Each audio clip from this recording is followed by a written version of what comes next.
Pamela Adlon, the season 4 finale of Better Things is just about to air. And, as usual, I find that every single time we talk, the first thing I always have to ask is there's always some kind of motif running through the season. And with this season, the water motif that really seemed to be kind of prominent, with the rain and then how it ends, which we won't talk about. But where did that idea come from? And just talk about that.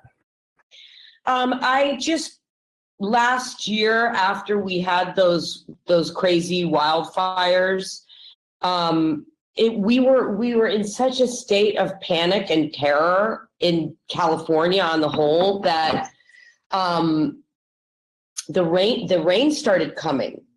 And it was such a relief that I kind of felt like I conjured the rain. And every day it rained, I felt so grateful and calm, even though I would feel bad because we have such a huge homeless population. And then, after rains come floods and everything. I needed that rain. And so I knew that when I started season 4, I wanted, and I went into the writer's room and I said to them all, it's raining this season, the whole season.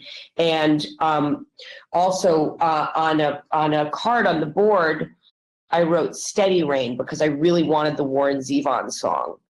And, it was a theme, you'll see as it comes through, and then Phil is sneaking swims at the neighbor's house, and the water kind of all comes to a head, I guess.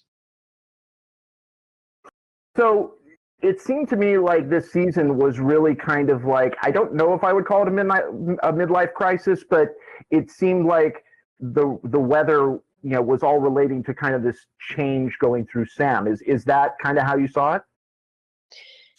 Yeah. Every single year, everybody's changing. So I just was kind of thinking about the fact that, she's been driving around like this, and I've always had a fantasy of getting a classic car.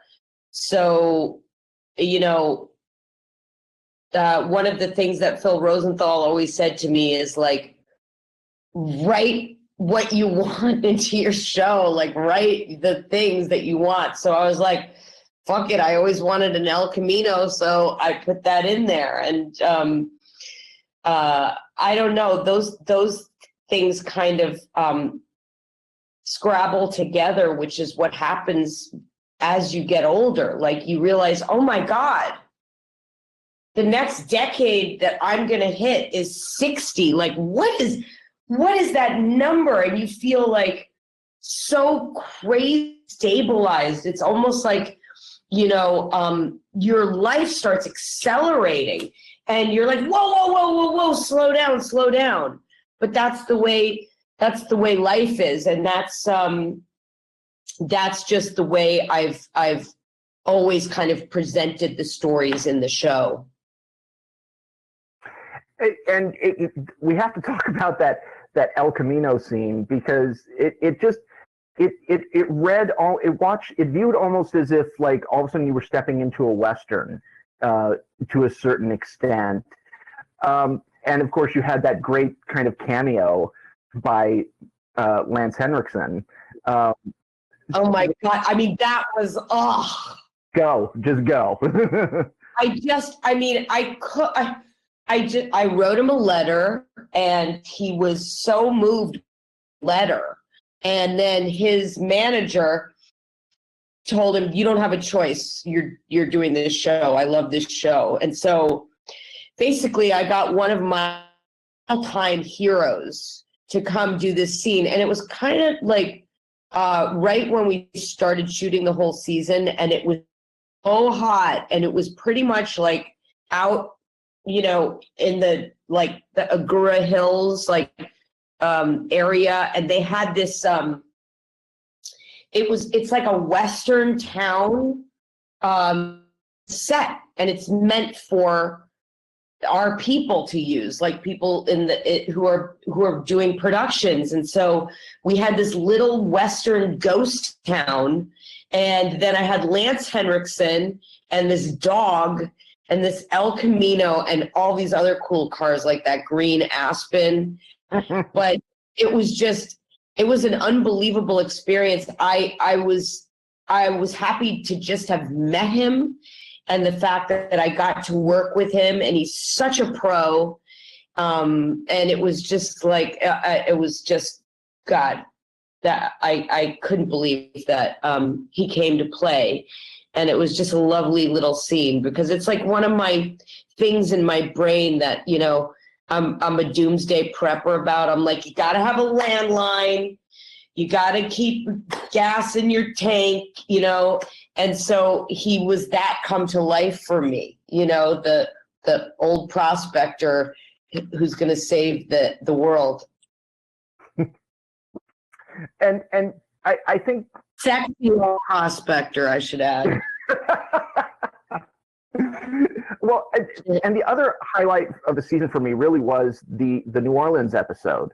I have to imagine, both from a writing standpoint and a directing standpoint, that had to be quite a logistical challenge shooting that episode. Was it as challenging as I'm thinking, or did it turn out easier? Oh yeah, it was. We shot all the New Orleans scenes in Los Angeles, and it was.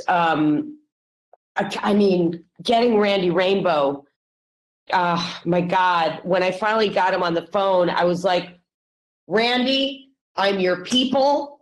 You don't understand how much you belong in this show. He goes, my mom loves the show. I'm going to watch the show. And he's, if it's possible that anybody can be busier than me during production, it's him, because he's churning out this content. But it was just a lot of logistical problems. We shot it. It was the last stuff we shot of the season. So we got to New Orleans in December. We finished shooting December 20th. So like where we started with Lance Henriksen in the desert, and it was so hot, we finished in New Orleans in December, and it was freezing. And I had to cut a scene for the safety of my crew and the cast. And it was incredibly complicated. And my first AD, Maria Mantilla, worked with our location manager, who was like the mayor of New Orleans, Dave, who was so awesome. And literally, like, I changed my clothes in the store where the woman's kicking the guy laying on the street, saying, get up, boy, we don't do that here. And I run into that store, go into the back, change my clothes, run out, run down the corridor to Jackson Square, jump out of a van while one of the PAs is shouting, counting down, 5, 4, 3, 2. I jump into the front of the second line. Maria hands me a giant beer, and the band starts to play. We start walking through the corridor. I had no idea what I was running into. And about the second line, I almost collapsed. It was like that. I think in one day we shot the Acme Oyster Bar. We started there at 6 a.m. and we just piled all of that stuff in. Voodoo Shop, Acme, Geraldine Singer, the realtor, bumping into nobody on the street. I'm exhausted just thinking about it. But that actually brings up something that I've always wanted to ask you, and that is, you started really, taking the full reins as a director in season 2, and you've directed every episode since then. Has How have you changed as a director over these last 3 seasons? Well, because you just you have the experience. So I learn not to take, if somebody says to me, I don't think you can do that. That to me is not a no. If there is a door that's closed to me, I will try to get it open if I know that it's the right thing for the show.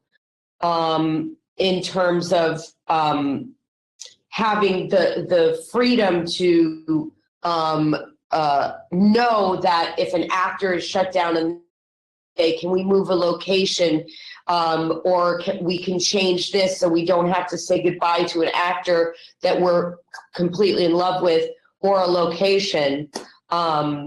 In terms of music choices and soundtrack, it's always a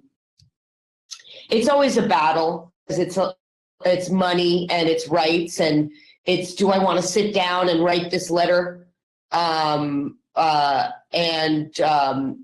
really wage a campaign so I could get this, and is it worth it? And so it's been 4 seasons of a crash course in how to direct a show like this. Are there scenes that you look forward to shooting? I can imagine like what comes to mind is like maybe the kitchen montages where Sam's cooking. Are there situations that you're like, oh, I can't wait to shoot this? I was pretty excited to shoot. The kitchen stuff's fun because we're cooking, and what I do is I shoot the scene and then I just cook the meal after. So I just have my guys like Forrest and my camera people just point the camera, and Forrest, who's my one of my camera guys, he used to work at the Food Network, so he knows how to get, like, when I sprinkle the salt and all of this, and he gets the sizzling food, and it's very satisfying to do that kind of stuff. And, like when we were making peppermint ice cream, like I didn't know what I was doing. I just do you get the mints and some vanilla ice cream and some chocolate powder.